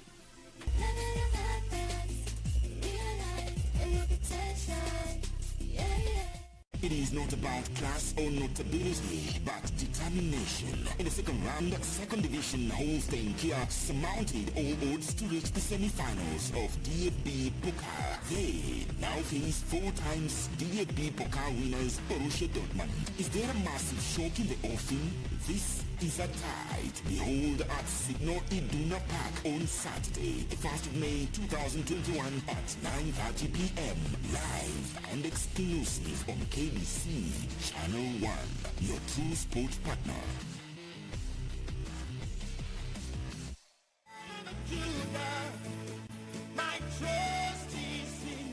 Jumapili hii kwenye runinga ya KBC, ungana naye Askofu Michael Wanderi wa kanisa la Christian Foundation Fellowship Kiambu kuanzia saa 1 hadi saa 2 asubuhi. Ningetaka nikwambie, our Jehovah God, because the Bible says he is the same yesterday, today and forevermore. He is able to take you to a place of abundance. He is able to take you to Rehoboth in the name of Jesus Christ. Kipindi ni neno la neema, ukiletewa naye Askofu Michael Wanderi wa kanisa la Christian Foundation Fellowship Kiambu. Usikose. My trust is in you. Gonna baby replay, playing my favorite tune. Oh, your chance are ready and love. Ready and love. Shaggy, I don't know passing us on your baby, my honey. Unakupa burudani. That's the truth of sugar kayoko. Sayoko. Naombea yani stories zinazo trend kwenye mitandao ya kijamii. Si baby nawe tu dunyani. Interview kali za wasanii wapendao. Mguu pale panda milima. Izungushia hapo kama ndani March of Live kupitia KBC Channel 1 na Pwani FM. Kuanzia muda ya saa 3 mpaka muda ya 5 kamili asubuhi. Ukiwa nami nite Ken 1GB. Mimi Martin. Keep it locked.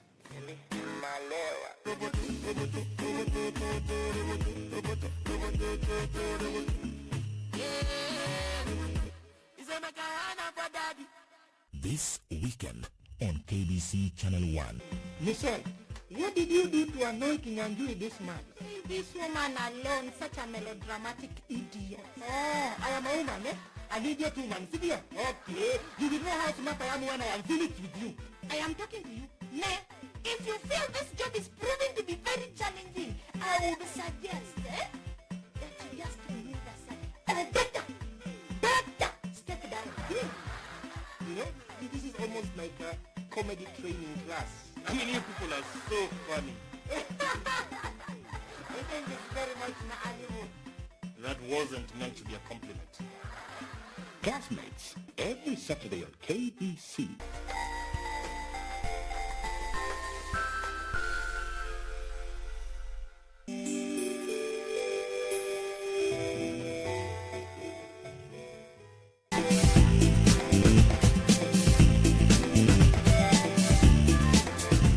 The construction of the Nairobi Expressway is progressing at a breakneck speed, and according to government statistics, every day this road is being constructed at a rate of 120 meters. Now, this is raising questions about the quality and the standard of work that is being carried out in one of the most ambitious infrastructural projects in the Greater Horn of Africa. Joining us to help us understand these plus more is Stephen Kogi. He's the Chief Engineer at Materials Testing and Research Division at the Ministry of Transport. Thank you very much for finding time, Engineer, to be with us and, of course, to help us understand more about the construction of the expressway, among many other projects that we are supposed to undertake. First of all, when you look at this project that was launched back in October of 2019, here we are, according to some estimates, 35% completed.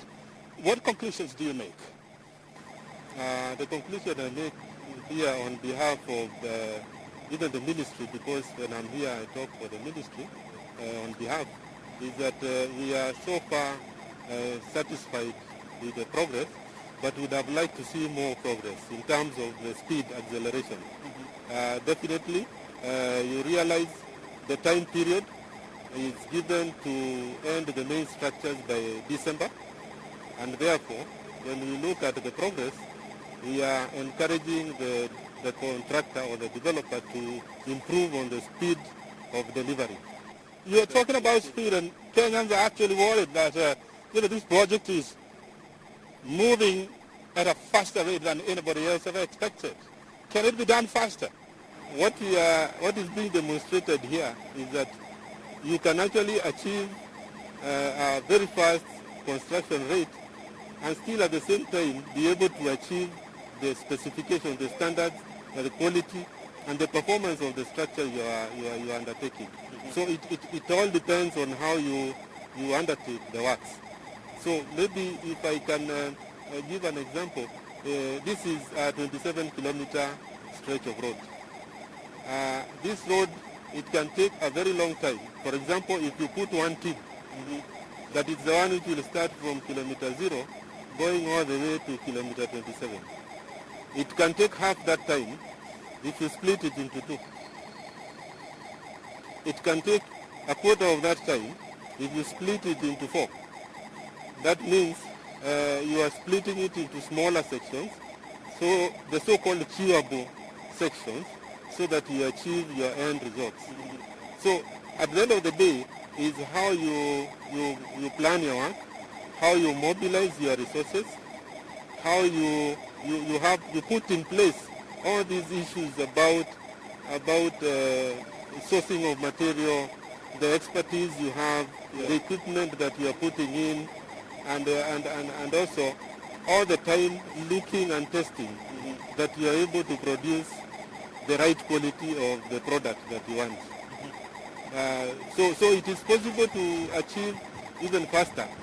As the saying says, put more men. If you put more men, you definitely end up with a quicker or a faster completion of this project. As an engineer, and you have been in this industry for more than 3 decades now, you've seen many projects come and go. Have you ever, in your practice, seen a project of this magnitude, being undertaken at the rate that this one is taking? Projects have been undertaken at this speed, or components of projects have been undertaken at this speed. Just recently there was the SGR railway. It had as many structures, or even more, than this road, and it was completed within that short period of time, and so far it has performed fairly well in terms of what was the expectation. So yes, there are projects which have been done, and remember, when SGR came and people were asking, how comes, why are you saying it can be done in 3 years? And people are reminded that the old Uganda Railway was done in a much shorter time. What did they do? They just put more people. They split the section into small sections. As long as you have done properly the preliminary, like the design, you have done proper design, you have done proper survey, setting what you call setting out and all that, just like in a building, so that you don't put a structure here and it doesn't mesh with everything else with the other teams are doing. So it has to be a fairly concise science in terms of coordination between the different teams you are putting in place. So yes, projects have been undertaken with this speed. Does it have anything to do with the fact that this project is privately funded, and so the investors want to complete this project as fast as possible so that they can start recouping the investment? That obviously is certainly a factor, yes, because obviously the faster this developer or the financier is completing or finishing the project, the earlier he starts recouping his resources or his finances. So yes, that is a factor, and that is why we, even the contracting, why do we go to contracting? We give someone to contract our house. It's because if we do it ourselves, we take too much time. If we give a contractor, he wants to finish as early as possible and then get back his money. So yes, that is a factor.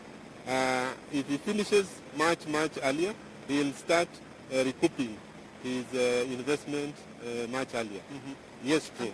The contractor, is on record saying that this project is progressing at a rate of 60 meters on a daily basis. As a division, whose work is to ensure that the quality standards are maintained as well as the safety standards, are you able to cope with this speed of construction? Yes, we are able to cope, and the reason is simple. When you have such a big construction or project, you have to put things in place so that there is delivery and there is check, there is monitoring at every stage. How do you do that? You have the supervision team, like these projects now. We have an independent expert who is the supervisor, and he will be checking this project as it starts from the beginning to the end. He has as many teams as the contractor is having operations. The contractor himself, we are looking at what are the quality assurance and quality control systems he has put in place. For example, is he checking every component or every aspect of the work as it progresses? Then you will want to see how he is checking, and then you will want to see test results. You will want to see to sample, for example, just to check what is giving you is really what is written on those papers. And that is something that is happening on a daily basis in these projects. So the consultancy team and the other team, quality control team, there are as many as the teams are available here who are working. So yes, as long as you put teams, structures in place, quality control systems in place, you can be able to check the system. So we don't have to be, as a department, come here every day to try and do that. You basically look at the systems which is in place. The same way, in the production of cement, you don't test all the cement being produced there. But there are systems which are there in place. The contractor or the manufacturer has certain systems, sampling of testing, and then when it comes out, you also do a sample and you test. And then, of course, at the end of the day, we will also come and, as a division, what we also do, we do what is called a post-construction evaluation. Post-construction evaluation means we will come now from zero to the end and look at the various components and basically see whether they were done the way it's supposed to be done. And we have equipment, we have facilities. This concrete, whatever number of years it says, we can come here and tell you the kind of reinforcement that was used here by X-ray. Even 10 years from now. Even 30 years we can tell you through X-ray. We can tell you the strength that is there. Of course, there will be now a residual strength because part of it will have been used. We will be able to tell you what kind of depth and all that. We will be able to tell you whether this project achieved the objectives. So yes, there are various levels of testing. There are various levels of monitoring the performance up to and including completion of the project. You come and sit and see what you actually get is what you bargain for. In any case, please remember, some of these structures, like this structure is designed to concrete, you design for 100 years, for example. Yeah. So you want to see at the end of the project, are you expecting to get 100 years out of these structures? The same with the roads underneath. You are saying you are designing for 20 years. So after completion, we will come and look and see whether we are actually going to get that 20 years, given the traffic that we expect. And you can do that with technology. We have the equipment here. We don't need to go anywhere to look for that equipment, technology. Yeah. We have it in our division in the country, in the ministry. We have it. The China Roads and Bridge Corporation, is using the prefabricated bridge technology, whereby, you have the prefabricating as well as, the assembling of cast, being done on site in a different place. And if you go, which is about 5 kilometers or 10 kilometers from where we are, you definitely see a sprawling yard. Do you have your officers there to ensure that, number one, the cement and the mixing being done at the site, meets your standard, as well as the steel that is being used is of the agreed standards? It's a very good thing you brought, because you asked me previously how you can accelerate the project. And that is a classic case of how projects are accelerated. If today I cast on a manufacturing yard or pre-cast all these structures, then you realize all I'll be doing is coming with a crane and then placing it. So what are the things that you are doing in that process? We are having what you would call a modular kind of structures building. So in other words, you are having elements which are similar. So you can actually have a manufactured processing. And even the building sector we are now going to that. So that these elements, it is so much easier for the contractor to fabricate in his yard, because he has automated a number of things, and it is a production, and then even the testing, it is much easier. You can do that as opposed to coming here and trying to cast these things in place. So in that yard, luckily, most of what they are doing is in mainly the same yard. Like we have one in Langata Road. A lot of these girders, what we call the beams, is actually done at the Langata Road yard. Yeah. They also have another yard somewhere here in Vet. So they are not as many, but what they are doing there is so much. So you come with a modular, you come with elements that are almost similar, you manufacture them before in the yard, you just come here and place them as you move. So here what will be most critical is now the pile, which is basically the foundation. Yeah. And then coming up from the pier, what we call the pier or the abutments, that is really the critical things here. But in terms of what is being pre-casted, there is a very robust kind of... but even this, what is being casted here, you realize the formwork they are using is almost the same formwork. So you can replicate. The testing is the same kind of testing. So you replicate. It becomes so much easier. In terms of capacity, as I said earlier, I don't have to be there as a department in all the sites, because we have the supervision team, is a consultant, what you're calling the independent experts, a fully fledged firm which has all these expertise within these projects. So they are not only on each road section, they are also where the manufacturing is being done. So what we do is more of the oversight. You come to see whether what is being done and what they are checking is what we expect, and how they are checking it. Is it what we expect? And then at the end of the day, we also, when need be, we carry out sampling, if need be. And don't forget also, as I said, you can come at any time and do what we call non-destructive testing. Those X-rays, you can come to see what strength of concrete it is. So I really don't have to have presence in all those yards where the contractor, you know, there are, in many social media sites, I mean, there are questions also being raised as to, and people suggesting that this project, the way it's being constructed, is being constructed to last to the duration where the investor is expected to be, operating this project, and after that, the project will start crumbling. Is there any credence, to such theories?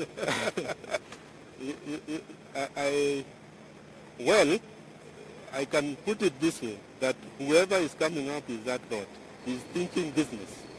And there's nothing wrong to think business, because every business person thinks of maximizing the returns.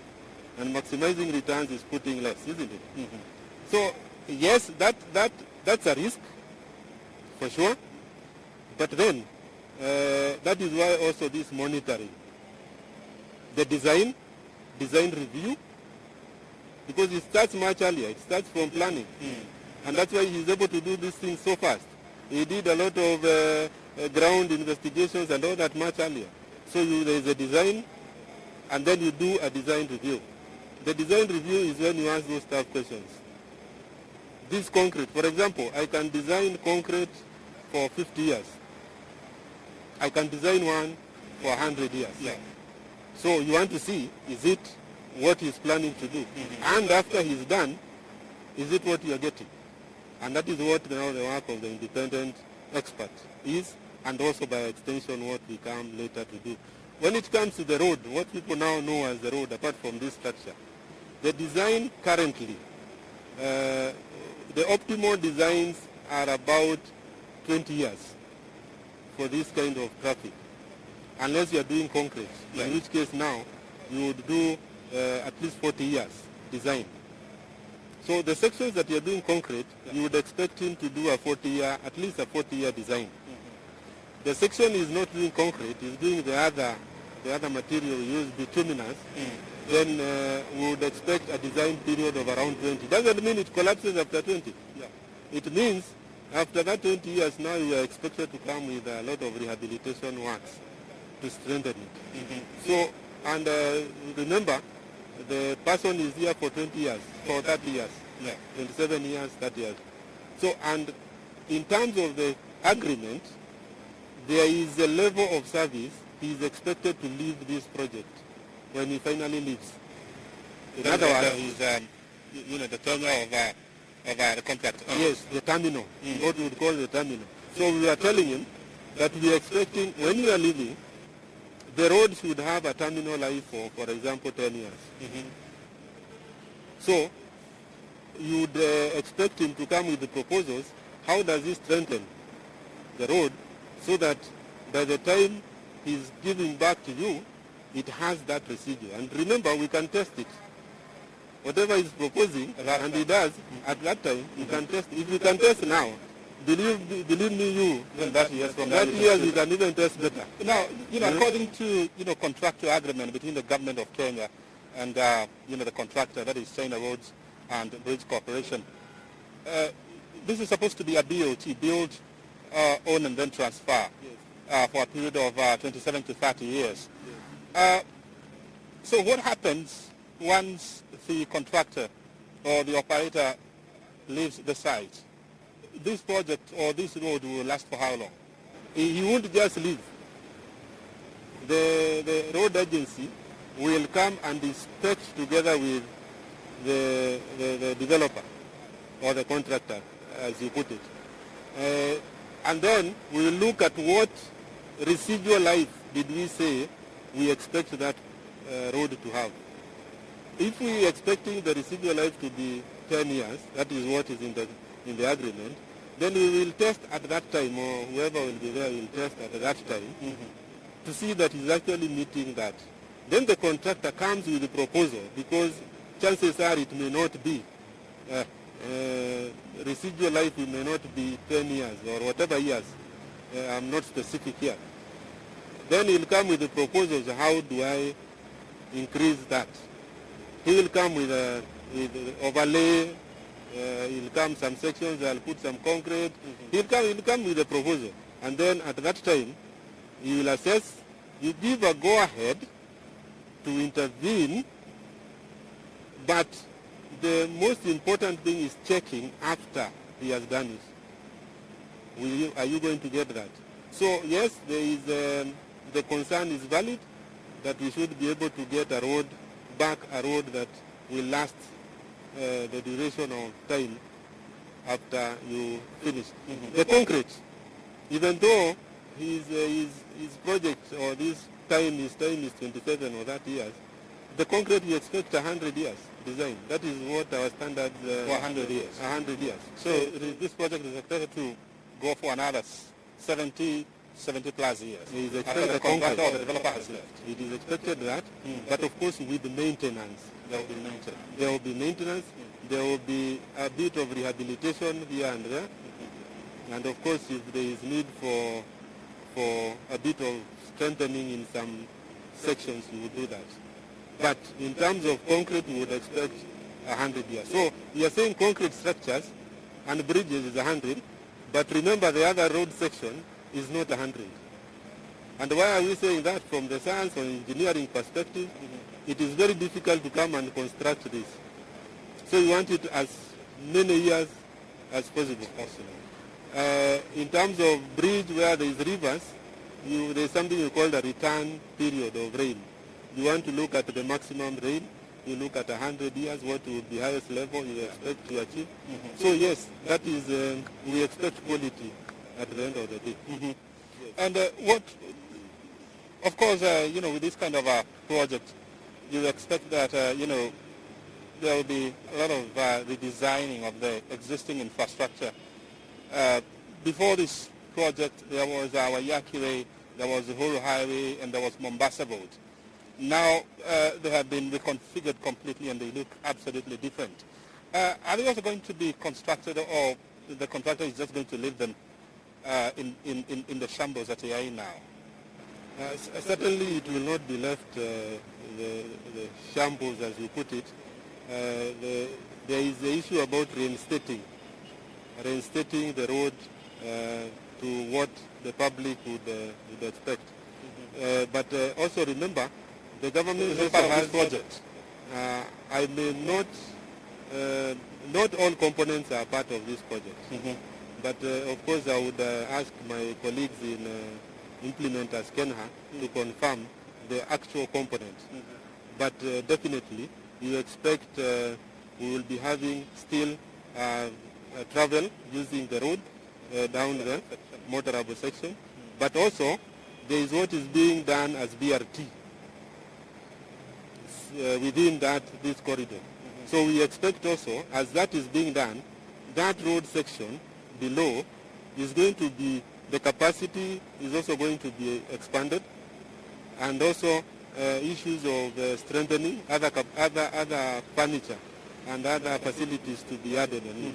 So yes, it's a multi-prong, and that I wouldn't think it would be part of this project, for sure. But my colleagues in Kenya can confirm that. We can confirm that. Help us understand this. I mean, yours is just a department within the Ministry of Transport, Housing and Urban Development. And so, because of that, you would imagine that the personnel may not be so big to monitor all the projects that are currently ongoing in this country, from, ports expansion to roads like this, to railway lines, to buildings. How do you ensure that as a department you are well represented in all these projects? First of all, our main focus is infrastructure as infrastructure department in the ministry. So in other words, the other departments outside infrastructure. So our main focus is infrastructure. But that does not mean we don't provide services to the other departments. We do provide services, most of them on a call basis, to the other departments. Like for example, you will see us in the airport, the runways, for example, when they are rehabilitating, when they are designing for those runways and all that, you will see us there giving our inputs. and other infrastructure development around there. Yeah. But our mandate is mainly in infrastructure. Yeah. So what we focus on is a lot on our 3 roads authorities. What our 3 roads authorities, and trust me, is a lot of work they are doing. And also we create that capacity that the county governments can also use our facilities to monitor and check the kind of work they are doing at their regions very well. You know, as we wind up, you have 16 regional centers, in this country. There were plans sometimes back to turn the division into a fully fledged parastatal. Are there such plans now? And what do you plan to do going forward to ensure that you have a footprint in all 47 counties? Currently, we have a program of and supported, and we must thank World Bank for that, supported by World Bank, which also supported us in the other transformation, in this transformation of this division. And we are targeting, we have a time frame, and we are saying by 2023, end of 2023, we should have transformed the division to an agency, or what we would call a semi-autonomous agency. Yeah. We have the capacity, and that is a good thing about it, is that the division already has a very big capacity. Yeah. For example, we have more than 300 members of staff, and more than 250 are technical staff. Engineers, you have 30 engineers, you have physicists, you have chemists, you have technologists, you have technicians. So it's a very, very strong human resource. We also have a very strong equipment and the technical backup, state of the art. In fact, I must tell you that we even train our neighbors, like Southern Sudanese and all that. They come to us for training. Mm-hmm. So there is enough capacity. So enough capacity is there. It's just now to tweak it so that now the other advantages you get from an efficient institution in terms of the structure. Finally, in 30 seconds, can you assure Kenyans and the world that the Nairobi Expressway is being constructed at the desired standards and it will last to the desired time frame? What I can assure the public is that the ministry and the implementer, that is Kenya, has put structures in place to ensure that we have a structure in terms of the road from the 27-kilometer expressway to the standard that it was designed for or conceptualized for the period that it was conceptualized. So we have put, and the ministry has put in place all these structures, all these systems, so that we are able to achieve that. Well, we have been talking to Chief Engineer at the Materials Testing and Research Center, division. Well, giving us assurance that the projects that are being undertaken in this country, they meet the desired standards. You have been watching Inside Government. My name is O'Brien Kimani. Thank you for your time. We'll see you again on that the next time. Have a good time and all the best.